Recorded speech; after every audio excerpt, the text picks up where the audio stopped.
നമസ്കാരം. ഇടത് സഹയാത്രികൻ റെജി ലൂക്കോസ് ബി.ജെ.പിയിൽ ചേർന്നു. ഇന്നത്തെ ബ്രേക്കിംഗ് വാർത്തയാണ്. ആരാണ് റെജി ലൂക്കോസ്? ആരാണ് ഇടത് നിരീക്ഷകൻ? CPM എന്ന രാഷ്ട്രീയ പാർട്ടിയിൽ നിങ്ങൾ എവിടെയെങ്കിലും കണ്ടിട്ടുണ്ടോ? ഇടത് നിരീക്ഷകൻ എന്ന് പറയുന്ന ഒരു പദവി ആരെങ്കിലും ചാർത്തി കൊടുത്തിട്ടുണ്ടോ? ഇല്ല. അപ്പോൾ എവിടെ നിന്നാണ് ഈ ഇടത് നിരീക്ഷകന്മാർ നമ്മുടെ ഭൂമിയിലേക്ക് പൊട്ടി വീണിരിക്കുന്നത്? കേരളത്തിലെ അന്തിച്ചർച്ചക്കാർക്ക് അവരുടെ ആ ചർച്ചാ കച്ചവടം മുന്നോട്ട് കൊണ്ടുപോകാൻ അതിൽ ഇടതുപക്ഷ പ്രതിനിധികൾ പങ്കെടുക്കുന്നില്ലെങ്കിൽ അവർക്ക് ചില താല്പര്യമുള്ള ആൾക്കാർ കാണും. എന്തുകൊണ്ടാണ് അവരിലേക്ക് താല്പര്യം വരാൻ കാരണം നിങ്ങൾ ആലോചിച്ചിട്ടുണ്ടോ? ഇവരുമായിട്ട് യോജിച്ച് പോകും.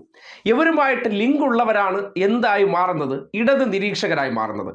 അങ്ങനെയാണ് റെജി ലൂക്കോസ് നിർഭാഗ്യവശാൽ ഇടത് നിരീക്ഷക പട്ടം ചാർത്തി കേരളത്തിലെ മാധ്യമങ്ങളിൽ ചർച്ചയ്ക്ക് പോയിക്കൊണ്ടിരുന്നത്. ഇപ്പോൾ CPM പങ്കെടുക്കുന്നില്ല എന്ന് പറയുന്ന ഏതെങ്കിലും ചർച്ചയിൽ നിരീക്ഷകനായിട്ട് ഇദ്ദേഹത്തെ വിളിക്കുന്നുണ്ടെങ്കിൽ അദ്ദേഹം പാർട്ടി പ്രതിനിധിയല്ലല്ലോ. അദ്ദേഹം സ്വന്തം നിലയ്ക്ക് ഞാൻ നിരീക്ഷകനാണെന്ന് പറഞ്ഞു പോകുന്നതാണ്. ഇദ്ദേഹത്തെ വ്യക്തിപരമായിട്ട് ഒരു തവണ ഞാനും കണ്ടിട്ടുണ്ട്, പരിചയപ്പെട്ടിട്ടുണ്ട്. ഒറ്റ വാക്കി പറയാനോ, ഒരു 916 പ്രാഞ്ചിയാണ്.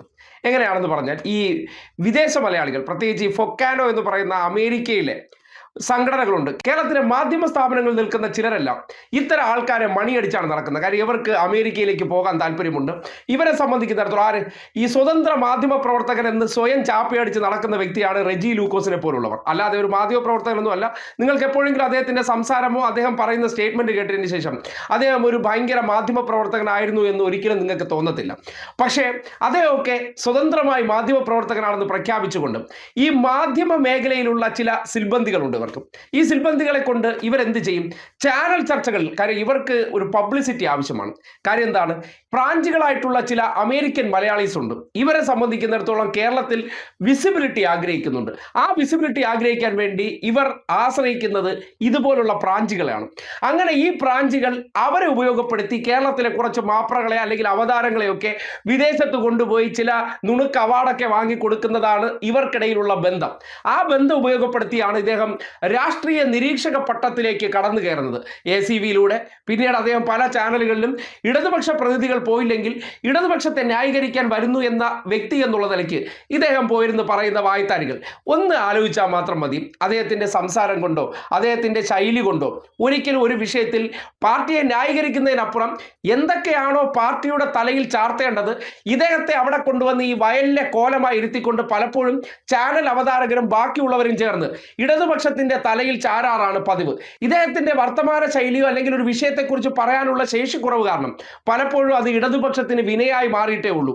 അതുകൊണ്ടാണല്ലോ ഒരു ഘട്ടം കഴിഞ്ഞപ്പോൾ മാധ്യമങ്ങൾ പോലും ഇദ്ദേഹത്തെ വിളിക്കാതായത്. അല്ലെങ്കിൽ ഇടതുപക്ഷ പ്രവർത്തകർക്ക് പോലും ഇദ്ദേഹത്തിന്റെ പ്രതികരണം കേൾക്കുമ്പോൾ ചൊറിഞ്ഞുകൊണ്ട് വരുന്നു എന്ന് പറഞ്ഞു കേട്ടിട്ടില്ലേ? അതായത് ഒരു വിഷയത്തെക്കുറിച്ച് വലിയ കൃത്യമായിട്ടുള്ള ധാരണയില്ലാതെ അവിടെ പോയി ഇരിക്കുകയാണ്. ഇരുന്നതിന് ശേഷം പാർട്ടിക്ക് തന്നെ ജനങ്ങൾക്കിടയിൽ അവമതിപ്പുണ്ടാക്കാൻ പറ്റുന്ന രീതിയിലുള്ള ചില പ്രതികരണങ്ങളൊക്കെ നടത്തുന്ന ഒട്ടും അകക്കാമ്പില്ലാത്തൊരു വ്യക്തിയാണെന്ന് പല ചർച്ചകൾ കണ്ടപ്പോൾ തോന്നിയിട്ടുണ്ട്. അങ്ങനെ ഒരു വ്യക്തിയെ, കാര്യം ഇവർക്ക് വൈകുന്നേരത്തെ അന്തിക്കച്ചവടം നടത്തണമെന്നുണ്ടെങ്കിൽ എന്ത് വേണം? ഇടതുപക്ഷത്തുള്ള പ്രവർത്തകരില്ലെങ്കിൽ ആ ചർച്ച ഗുമ്മാകില്ല, കാണാൻ ആളുണ്ടാകില്ല. ഓഡിയൻസ് കണ്ടാലേ മുതലാളിക്ക് ഗുണമുള്ളൂ, തൊട്ടു വീഴത്തുള്ളൂ. അപ്പോൾ സ്വാഭാവികമായിട്ട് എന്ത് ചെയ്യണം? ഇടതുപക്ഷ പ്രതിനിധികൾ എന്നുള്ള നിലയ്ക്ക് ഇവർ തന്നെ ഇടത് നിരീക്ഷകൻ, വാന നിരീക്ഷകൻ, കുളിമുറി നിരീക്ഷകൻ തുടങ്ങി പല നിരീക്ഷകന്മാരായിട്ട് ചിലരെ വേഷം അണിയിച്ചു കൊണ്ടുവന്നിരുത്തും. അത്തരം ആൾക്കാർ ഈ പാർട്ടി വിട്ടു പോയെന്ന് കരുതിക്കൊണ്ട് ഉടനടി ഇടതുപക്ഷ പാർട്ടിക്കാണോ അതിന്റെ ഉത്തരവാദിത്തം? ഏതെങ്കിലും ഭാരവാഹിത്വം വഹിക്കുന്ന വ്യക്തിയാണോ റെജി ലൂക്കോസ്? അല്ലല്ലോ. അല്ലെങ്കിൽ പാർട്ടി ഇദ്ദേഹത്തെ ചർച്ചയ്ക്ക് പറഞ്ഞു വിടാറുണ്ടോ? ഇല്ലല്ലോ. അപ്പോൾ സ്വന്തം നിലയ്ക്ക് പൊയ്ക്കൊണ്ടിരുന്ന വ്യക്തി, ഞാനൊരു ഇടതുപക്ഷക്കാരനാണെന്ന് സ്വയം പ്രഖ്യാപിച്ചിരുന്ന വ്യക്തി, പിന്നെ പാർട്ടി മെമ്പറാണെന്ന് പറയപ്പെടുന്നുണ്ട്. 7 വർഷം മുന്നേ എന്തോ പാർട്ടി മെമ്പറാക്കിയത്രേ. അങ്ങനെ പാർട്ടി മെമ്പറായതിനു ശേഷം ഇദ്ദേഹത്തെക്കുറിച്ച് നല്ല ധാരണ ഉള്ളത് കൊണ്ടാണല്ലോ പാർട്ടിയുടെ ഉത്തരവാദിത്തപ്പെട്ട പദവികളൊന്നും ഇദ്ദേഹത്തെ ഏൽപ്പിക്കാത്തത്. അങ്ങനെ ഈ പാർട്ടിക്കകത്ത് നിൽക്കുമ്പോൾ തന്നെ ഇദ്ദേഹത്തിന്റെ ഉദ്ദേശങ്ങളൊന്നും നടക്കാത്തത് കൊണ്ട് PV അൻവർ എങ്ങനെയാണോ പോയത്, നല്ലൊരു കച്ചവടക്കാരൻ പാർട്ടിക്കകത്ത് ഈ ലേബലിൽ നിന്നുകൊണ്ട് USA ഉള്ളവരെയൊക്കെ കച്ചവടം നടത്താം എന്ന് കരുതിയപ്പോൾ നോക്കിയപ്പോൾ തദ്ദേശ തെരഞ്ഞെടുപ്പിൽ ഉൾപ്പെടെ പാർട്ടിക്ക് നേരിയ തിരിച്ചടി കിട്ടിയെന്ന് അറിഞ്ഞപ്പോൾ ഇനി എന്റെ ഭാവി ഇവിടെ ശോഭനമല്ല, അടുത്തടുത്ത അറ്റത്തേക്ക് പോകാം, അങ്ങനെ അടുത്ത കടവിലേക്ക് പോയെന്നേ ഉള്ളൂ.